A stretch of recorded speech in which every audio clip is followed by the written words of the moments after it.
ডাকসু ঘিরে বিশৃঙ্খলা হলে প্রতিহতের আহ্বান ছাত্রদলের ভিপি প্রার্থীর। ভিডিও ছড়িয়ে অপপ্রচারের অভিযোগ শিবির প্যানেলের। আমাদের ক্যাপাসিটি এবং আমাদের প্রিভিয়াস এক্সপেরিয়েন্স বলে যে সততার সাথে কাজ করলে এটা সলভ করা যায়। এই ধরনের যে উদ্দেশ্য প্রণোদিত প্রপাগান্ডা বিশ্ববিদ্যালয় পরিবেশের জন্য নিঃসন্দেহে নির্বাচনের জন্য হুমকি স্বরূপ। বিচার প্রক্রিয়া ত্বরান্বিত করতে দ্রুত নির্বাচন চায় বিএনপি। ঐক্যমত্যের ভিত্তিতে নির্বাচনে আসার আহ্বান জামায়াতের। পাথর লুটে জড়িতদের ছাড় নয়, সাদা পাথর পর্যটন স্পটে থাকবে সিসি ক্যামেরা। সচিবকে নিয়ে পর্যটনে নতুন ডিসি।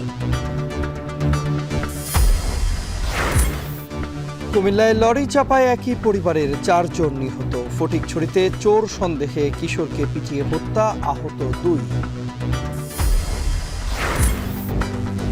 নিম্নচাপের সারা দেশে সোমবার পর্যন্ত বৃষ্টির আভাস। সরবরাহ কমায়, চড়া সবজির দাম 150-তে ঠেকাচ্ছে ডিমের ডজন।